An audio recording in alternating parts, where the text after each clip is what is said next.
Bonjour chers élèves et merci de choisir cette fréquence pour suivre notre séquence de cours de sciences de la vie et de la terre.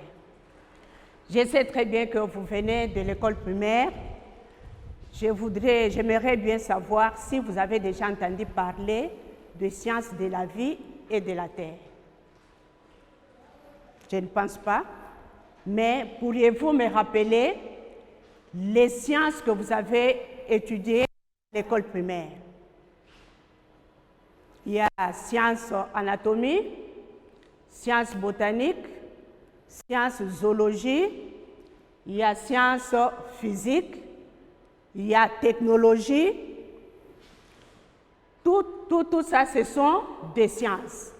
Mais au niveau maintenant de la 7e année de l'éducation de base, vous allez constater que le langage va changer. Au lieu de parler de sciences botaniques, sciences anatomie, zoologie, nous allons parler de sciences de la vie et de la terre.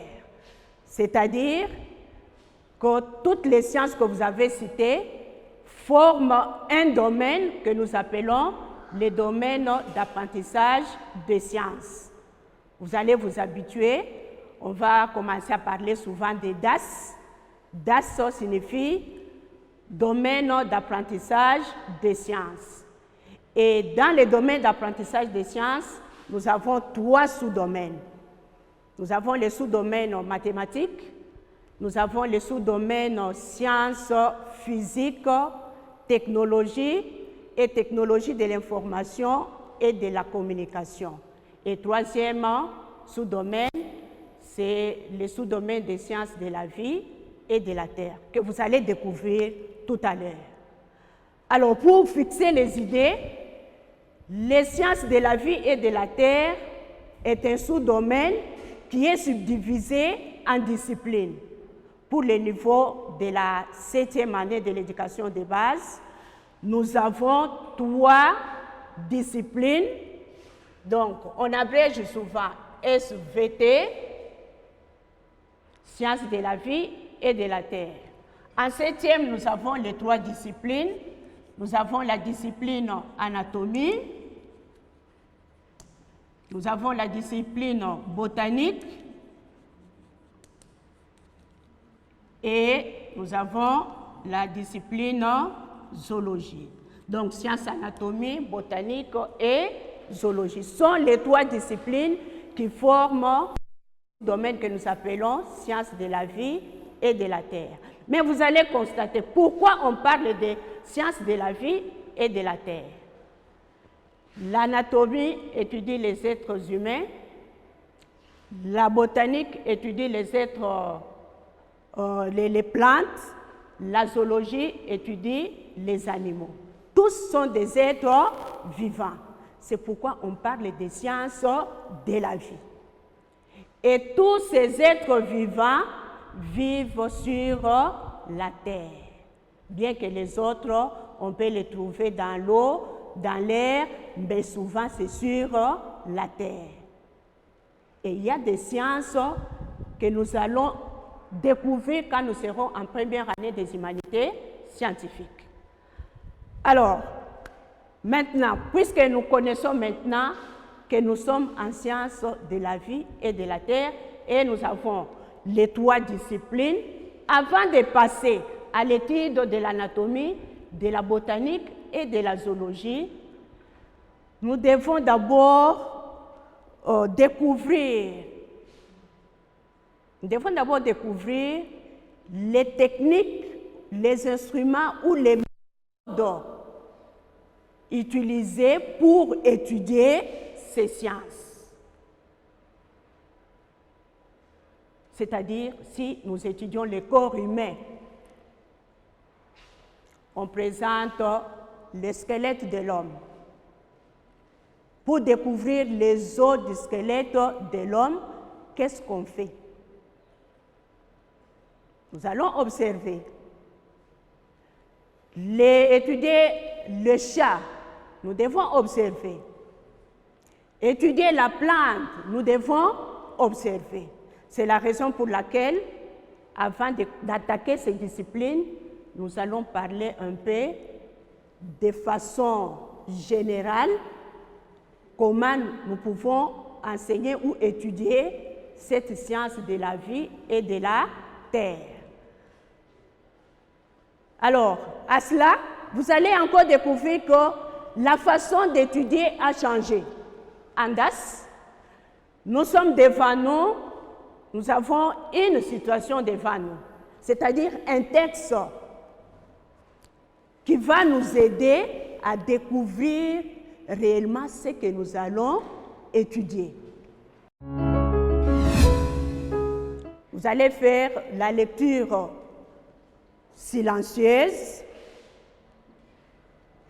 et un ou deux élèves vont nous lire à haute voix.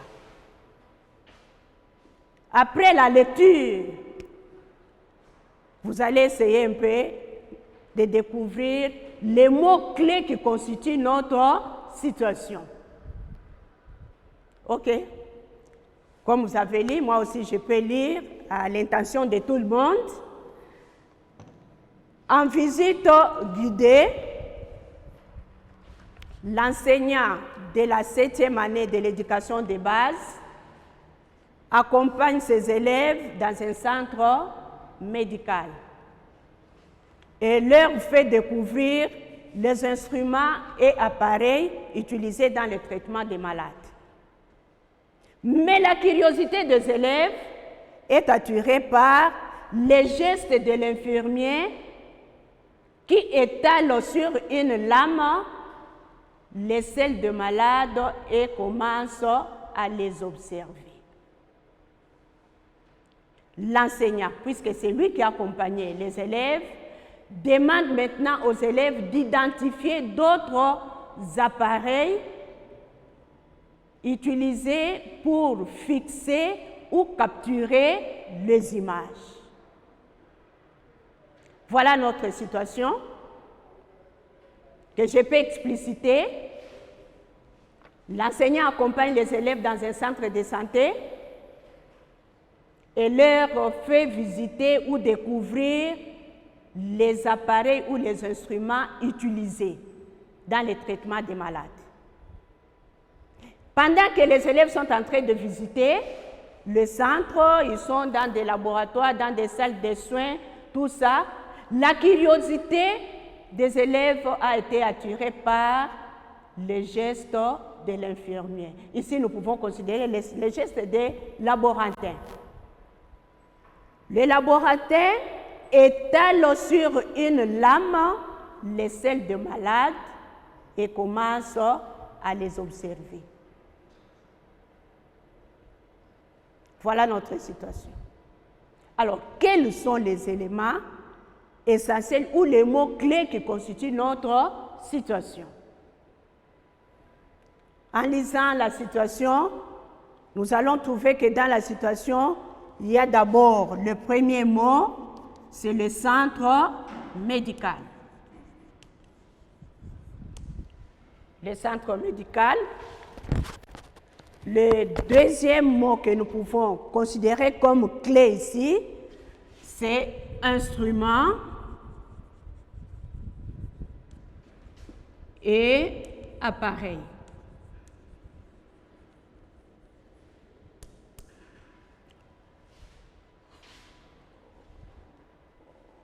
On peut voir encore un autre mot, le malade, donc le mot malade. Il y a l'infirmier,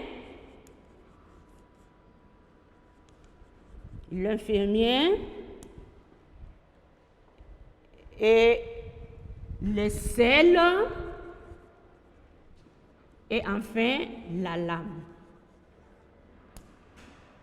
Voilà ces mots clés qui constituent notre situation.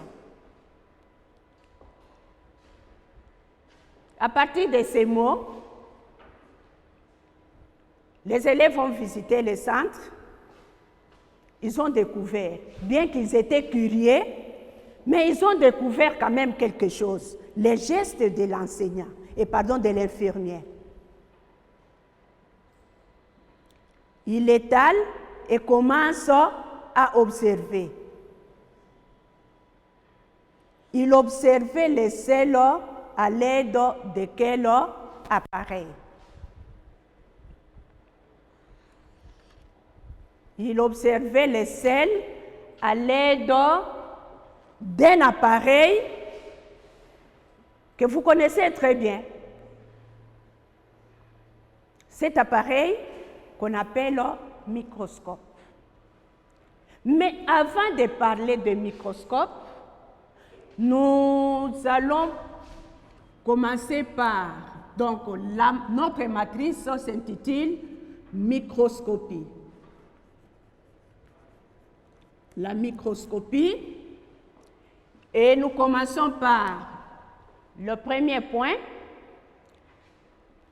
Vous allez vous regrouper là où vous êtes, retrouvez-vous à 3 à 4 et commencez à répondre aux questions. Donc, nous commençons par l'introduction,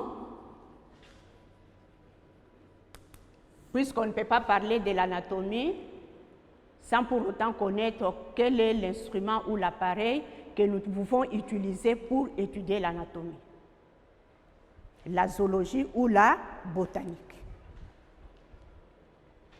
Alors, les élèves au niveau du centre doivent commencer d'abord par observer les instruments utilisés au centre. Quels sont ces instruments-là?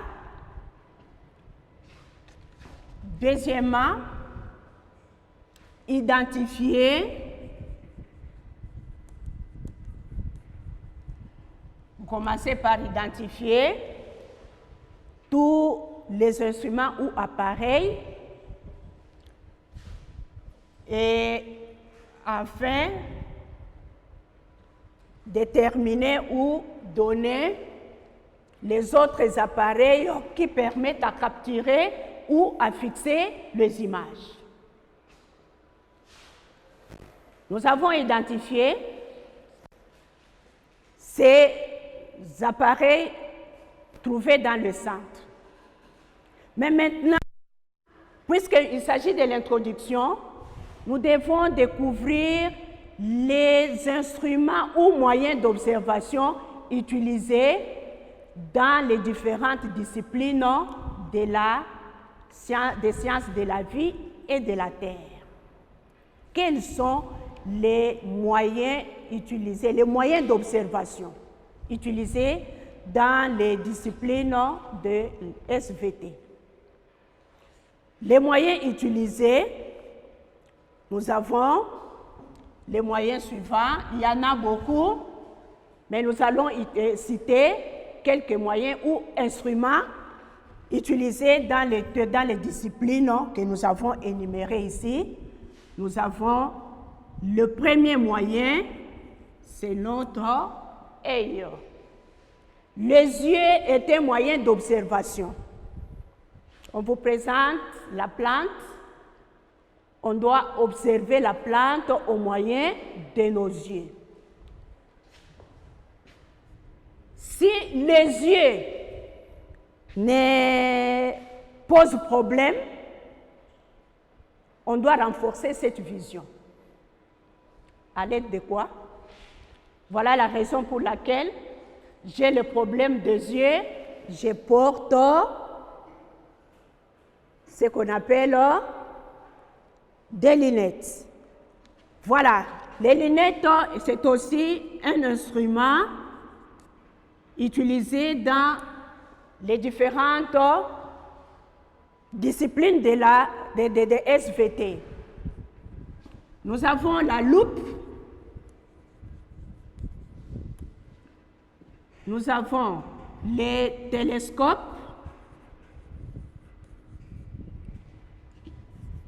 nous avons aussi des jumelles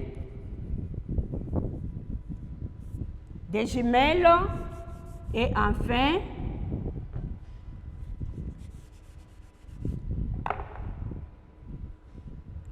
nous avons les microscopes.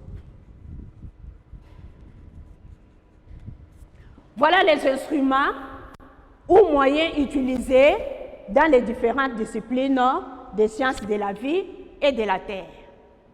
Mais on nous demande aussi de citer d'autres appareils qui peuvent nous permettre de fixer les images ou de capturer les images.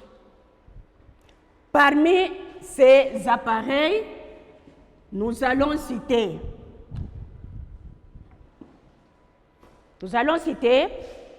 par exemple cet appareil. Cet appareil peut nous aider à capturer les images que nous appelons téléphone cellulaire. Le téléphone, on peut aussi capturer les images à l'aide de cet appareil que nous appelons tablette.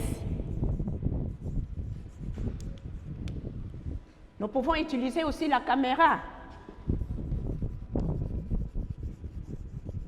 Ces appareils servent à capturer les images. Mais il y a des appareils qui servent à fixer les images. Nous sommes dans le centre médical, j'ai le problème des poumons, mais on doit voir qu'est-ce qui ne va pas au niveau des poumons. On va me demander de faire la radio. Donc nous avons la radiographie. La radiographie. Nous avons les scanners et nous avons l'échographe. Ces appareils servent à fixer les images. Chers élèves, voilà, puisque nous avons parlé des microscopes, le microscope est là. Vous avez déjà vu ça au centre de santé. Cet appareil nous aide à observer les images des objets plus petits. Des objets plus petits. Voilà, puisque nous sommes dans l'introduction, qu'est-ce que nous allons réellement retenir? Nous avons parlé des instruments ou moyens. Quels sont les moyens utilisés dans les différentes disciplines de SVT? Dans les différentes disciplines de SVT, nous avons les moyens ou les instruments suivants. Donc, les instruments ou moyens d'observation,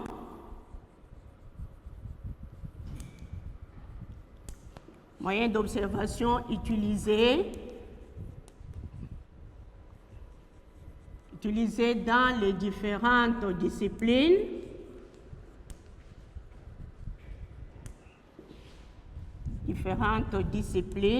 de SVT. Je vous ai dit, SVT signifie sciences de la vie et de la terre. Nous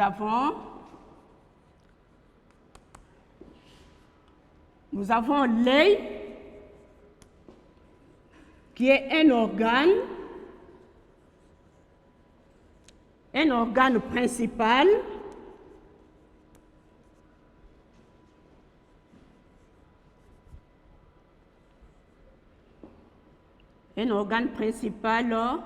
de vue ou visuel. C'est avec l'œil que nous observons, nous voyons tout.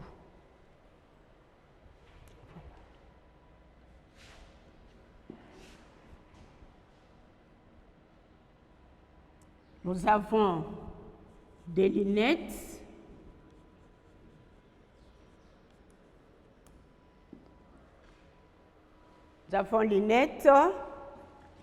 Nous avons la loupe.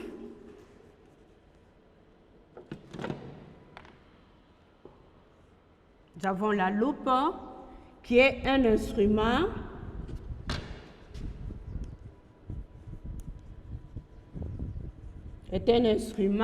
d'optique instrument d'optique constitué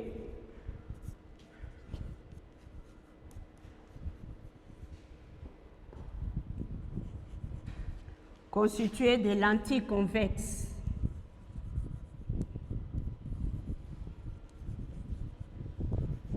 Constitué de lentilles convexes permet d'agrandir l'image.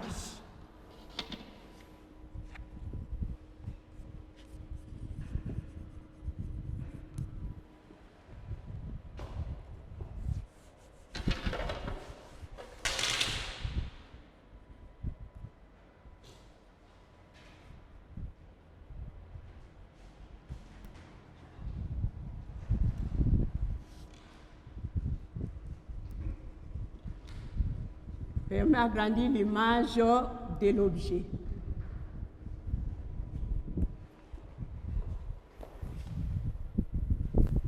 Nous avons les jumelles.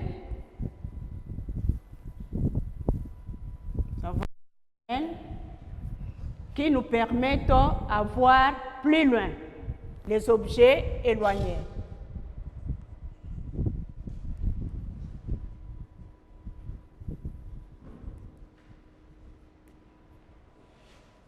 Nous permettent d'observer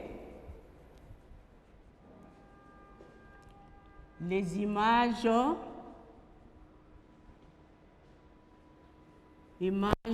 des objets éloignés.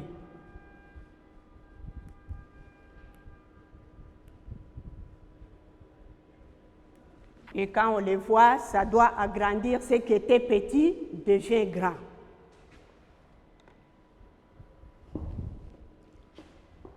Nous avons le télescope,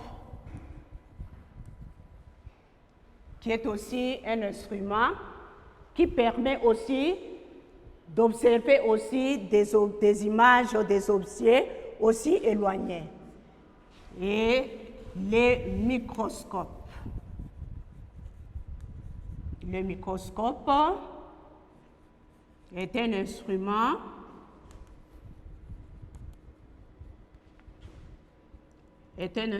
d'optique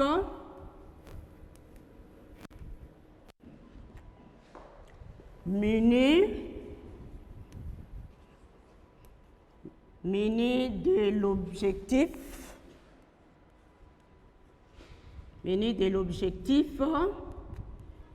et de l'oculaire. Objectif et de l'oculaire et permet d'agrandir ou de grossir, d'agrandir l'image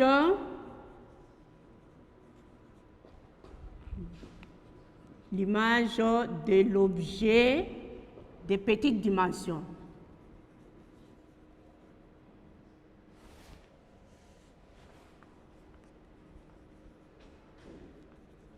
Objet de petites dimensions. Nous allons parler en long et en large en ce qui concerne les microscopes, puisque nous aurons à distinguer les différents types de microscopes. Nous allons chuter en énumérant aussi les instruments qui servent à fixer ou à capturer les images. Les instruments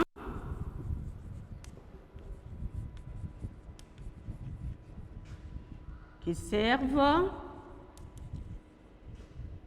à fixer les images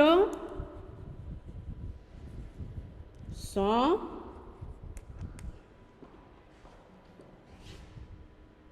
nous avons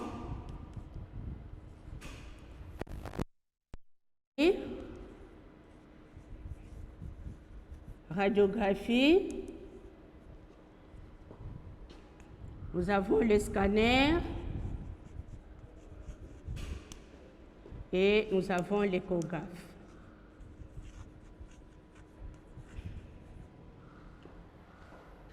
Les instruments. Les instruments qui permettent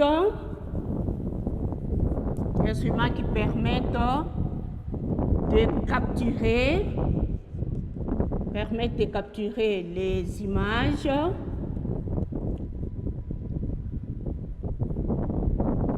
sont nombreux, mais nous citons quelques-uns.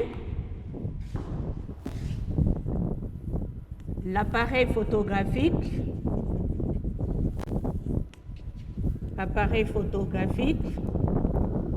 ou appareil photo, le téléphone,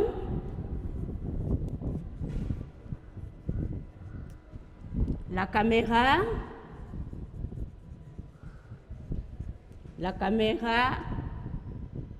etc., etc. Il y en a beaucoup. Voilà. Puisque nous devons commencer les sciences de la vie et de la terre, voilà les instruments qui vont nous servir à étudier ces disciplines. Alors, qui peut nous rappeler les instruments utilisés pour capturer les images? Pour capturer les images, nous avons l'appareil photo, les téléphones cellulaires, nous avons la caméra, et pour fixer les images, là nous sommes dans l'imagerie au niveau de l'hôpital ou des centres de santé. On trouve la radiologie, on trouve les scanners et ainsi de suite. Voilà ce que nous devons retenir pour la journée d'aujourd'hui. Et pour demain, nous devons maintenant commencer l'étude des microscopes. Mais pour entamer l'étude des microscopes, je vous donne comme devoir à faire à la maison, vous allez faire le schéma des microscopes qu'on appelle les microscopes optiques. Nous avons ces microscopes. Il est simple. C'est les microscopes que nous rencontrons à l'hôpital. Vous allez faire le schéma de ces microscopes, indiquer les différentes parties, et demain, nous allons ensemble découvrir quelles sont ces parties, si réellement vous avez trouvé. Et vous m'envoyez les schémas à travers mon numéro WhatsApp 085 46 39 600. Je répète, vous faites le schéma des microscopes optiques. Le schéma des microscopes optiques. À domicile,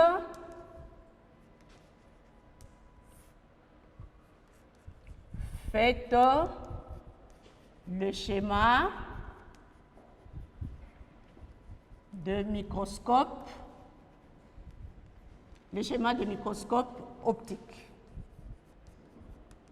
On va le découvrir demain, microscope optique. OK. C'est fini pour la journée d'aujourd'hui.